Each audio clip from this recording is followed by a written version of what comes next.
बिस्मिल्लाहिर्रहमानिर्रहीम, अस्सलाम वालेकुम। तो आज हम बनाने जा रहे हैं चावल के आटे की रोटी। बहुत ही आसान, बहुत ही जायकेदार बनती है। तो सबसे पहले हमें करना क्या होगा, एक बाउल लेना है या तो आपके पास कोई भी बर्तन है तो उसमें आटा छान के डालना है। ऐसे नहीं डालना, छान के डालना है। वो इसलिए छानते हैं, इस आटे में कभी कभी कुछ पत्थर भी आ जाते हैं या चावल के दाने भी आ जाते हैं, तो मसलन छानना ज़रूरी है। तो उसके बाद हम आधा चम्मच अपने हस्बे ज़ायक़ा आप नमक डालेंगे। नमक डालने के बाद हमें क्या करना होगा, 1 कप हम तो उसमें पानी ऐड करेंगे। हम 1 कप डालेंगे, आप अपनी क्वांटिटी के हिसाब से, आपका जितना आटा होगा उसी हिसाब से आपने पानी डालना है। पानी आहिस्ता आहिस्ता करके डालना है और हाथ भी चलाते जाना है ताकि आपका आटा गूंदता भी रह जाए और आप उसमें पानी भी थोड़ा थोड़ा करके डालते जाएं। अभी हम थोड़ा सा पानी को ब्रेक लगाएंगे, उसके बाद हम इसमें दोबारा पानी डाल लेंगे। थोड़ा दोबारा पानी डालते डालते मकसद आहिस्ता आहिस्ता करके हम डालते जाएंगे और इसको अच्छे से गूंदना शुरू कर देंगे। हम इसमें देखेंगे कि कोई गुठली ना रह जाए। अब इसमें आटे के चावल में मसला ये होता है कि आपने अगर गुठली भी छोड़ दी तो ये आपकी रोटी मज़े की नहीं बनेगी और आपके खाने के जायके में भी नहीं आएगी।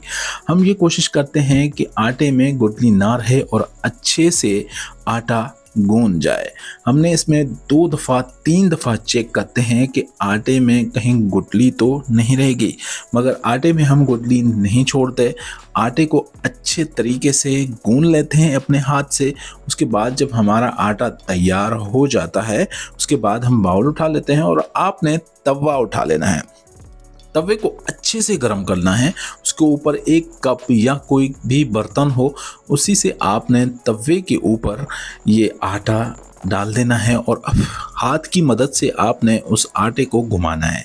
आप देख सकते हो, फिर थोड़ा सा हाथ पानी में डाल के फिर उसके ऊपर आपने घुमाना है और उसके बाद क्या करना है, जब ये पक जाए तो आपने एक तेज़ धार की, मतलब कुछ भी चम्मच हो या कुछ भी हो, वो तेल में डुबो के आपने उस तवे के ऊपर इस तरह घुमा के रोटी को कल्टी करना है। ठीक है, इस तरह आपने रोटी को अलग अलग करके, मकसद एक साइड दे के फिर दूसरी साइड देनी है।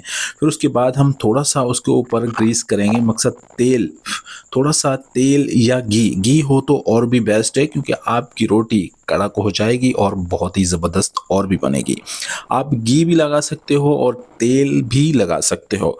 इसी तरह सेम प्रोसेस है, आपने इसी तरह ही बनाना है। आटा थोड़ा सा ऊपर गिराना है और हाथ की मदद से, आप देख सकते हो किस तरीके से हाथ की मदद से आपने उस आटे को घुमाना है।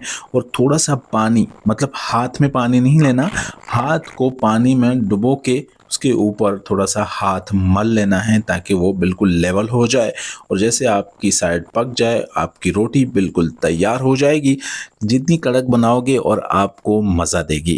कड़क खाने में बहुत जायका होता है। आप इसको मक्खन से भी खा सकते हो और साग से भी खा सकते हो, पालक से भी खा सकते हो, आलू गोश्त से भी खाई जाती है। सबसे ज़्यादा जो मज़ा आता है खाने में वो मक्खन से खाने में मज़ा आता है।